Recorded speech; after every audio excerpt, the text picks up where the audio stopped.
Muadto na pag ko sa Philippine Heart Center karon. Kaya mag-check up sa neuro. Mura kagawatan ng luwak. Tapos daplin. Aso Nahabol si Rinaya eh. Ning adto mag-apo. Katumpado. Kaya pa palo. Mata pa si nanay smiling. Oh. Smiling oh. Ka-birthday tatay, kaeda ni tatay. Ano? Ka-birthday kang tatay ko. Ka-birthday ka ng tatay ko. Parehas ang taon, parehas din ang buwan. Oh. Parehas ang iba edad.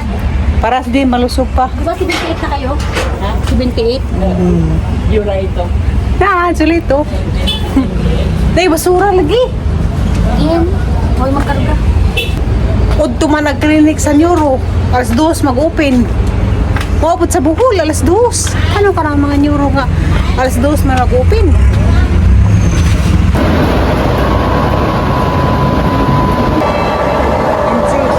Parahag rin.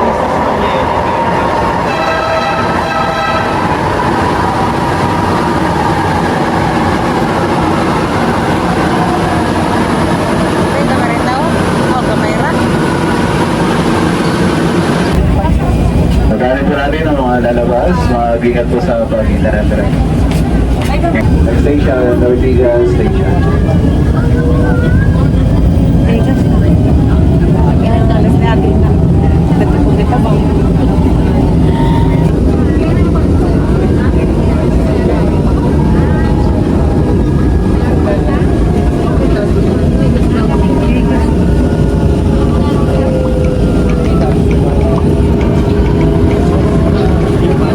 Ortigas Station, Ortigas. Pag uli naman ni Insimita ganiha, wala ko naka vlog kay kaya nagasagag-uwan. Pag biyahe gud na mapauli, among mga naagi ang kasada nang gibaha. Kasagag-uwan ganiha.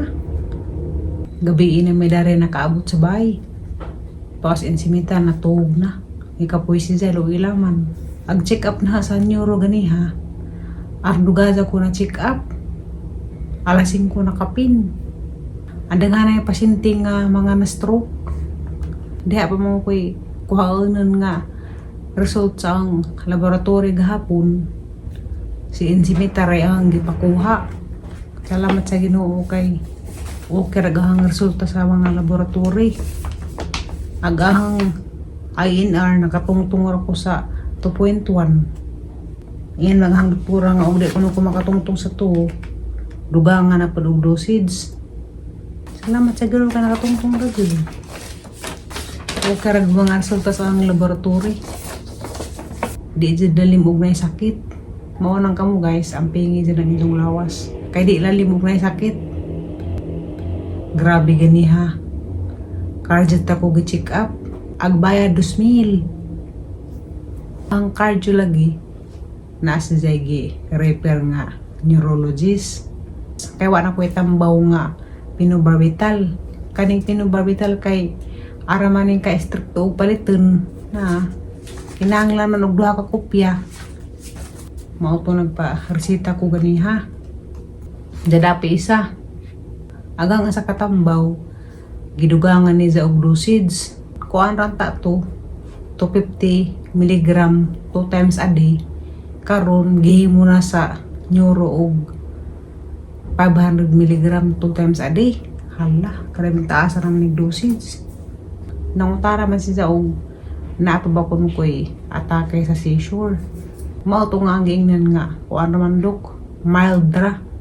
Ug atakehin ko sa epilepsy kay mawa mo ko sa kaugalingan dya. Mora ko mag-usap-usap. Mao to ang giingnan sa doktor ganiha. Dyan siya, kana ko nung ingana. Atake ko nung gihapon na sa seizure. Ang doktor nga cardio na mas Zay gihimo nga note ipahatag sa neurologist. Ang neurologist dahil ganiha nga ang gikaatubang maore po to si Zag neurologist nga nag-check up na sa una sa Philippine Heart Center katong dito ko sa public. Matingaraman ko kay nga man siya nga parang nagkita na tayo. Mauto na ko nga, nagkita na tadok dahas naging tuig katong nagpa-check up ko. Gimuan ko ni sa clearance.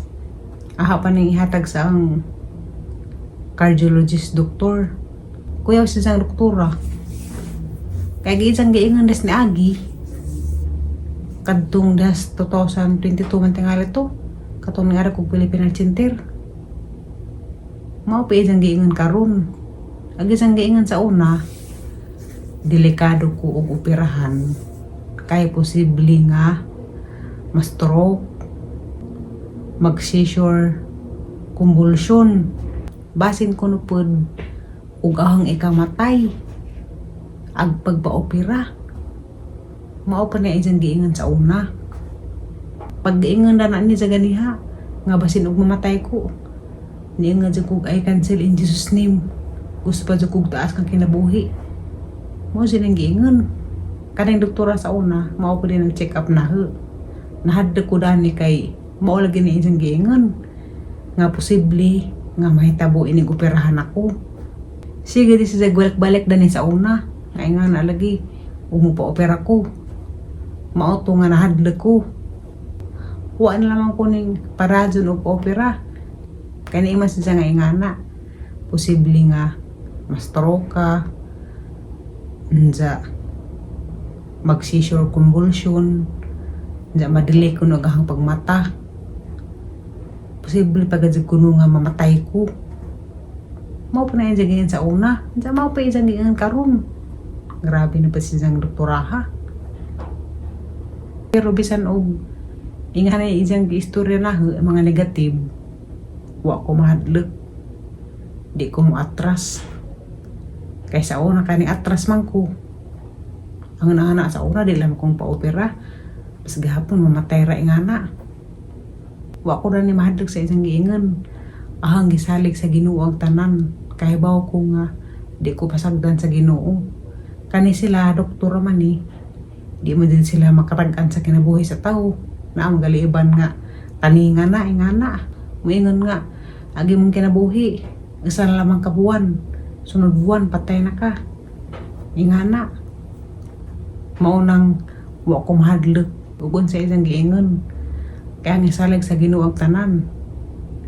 Kay gahang doktor nga neuro sa Bohol, si Dr. Macapas, ingon siya nga pagpa-opera. Kay basin og mo-opera na kasi imong kasing-kasing, karang imong sakit sa epilepsy mawa na na. Ingon ang doktor dito. Diyan ko dok, ang doktor dito Manila nga check up na neuro. Ingon man siya nga posible kuno nga ingana mamatay ko dagay mahitabo. Diyan ang doktor sa Bohol nga di na tinuod kay nag-opera nimo matug ra kada na di ka na mag-seizure. Mao pa yung istorya sa ahong cardio nga doktor. Ingon siya nga di kuno ko mag-ee. Kay nag-opera na pohon matug ra kuno ko. Di jud kuno na mahitabo ng matug unsa mag-seizure di. Huwag ka ko magdahom nga ang doktor nga hanggi ka hadekan sa una. Aha na pong makahimamat karon. Isuwat pangalit ni Zadari. She may undergo complicated cardiac procedure with the following neurological complications. Explain to the patient with her sister, Hermelita Prorano. Isa mga explain ganiha. Procedural stroke, seizures or convulsions, delayed awakening, encephalopathy or delirium and death. Please continue her anti-seizure medication and shift to intravenous form once placed on NPO. Ilang batang. Huwag ko doon nabahadlag sa ilang giingon. Salamat sa Ginoo kay naanak ko'y clearance sa neuro. Ako ni nakaangin nga, ni-atras ko sa una. Niingon ko nga, di lang ako magpa-opera. Huwag doon naman ako ka nang naay. Kanas ako mamatay. Kaya man siya nga delikado lagi. Siya lang piniingan nga delikado. Pero agahang cardiology nga doktor, ingon siya nga di ko no delikado. Isalig ko na sa Ginoo ang tanan kay Ginoo jud ko niya magbuot. Unsa magampo ko na ko. Kay sila ko no doktor, instrumentor ako no sila nga gihimo sa Ginoo. Ganahan ba ko sa ang cardiologist kay ingana siya mo istorya. Pero ang karing neurologist, pura gaba. Wa di siya batsampit og Ginoo. Mo-injure nga, posibleng nga mamatay ka. Mura manggajad og si Ginoo. Pag ingan din na ganyan, ni-injure ko ay cancel in Jesus name. Kaya pag ingan posibleng nga mamatay ka. Basta makaring ko ingan nga, posibleng nga mamatay. Di man dyan ko ganahan. Wa ko ganahin ni kay naapoy pagka malita. Wa dyan ko mahalak na ng isang giingan nga, posibleng nga mamatay ko. Nag-opera na ho. Kahibaw ko, di ko pasagdan sa Ginoo. Na Ginoo kanunay nagmanaho. Man sa mga pangato sa Ginoo kanunay. Nga tagaan patugo ni jag taas nga kinabuhi ug complete healing. Pero bisag nga to isang diingon, pasalamat gihapon ko. Kay kuan lagi sa doktor, basin day ug maopay lang gistadihan ni ngana. Unsa maorto guys, di ko mahadlok. Ugon sa giingon ning doktora, di na ko moatras. Paradyo na ko unsa niyang nasugdan. Kay hapit na hinuon. Diyan hinanong ko na ni magpa-tintal. Di na.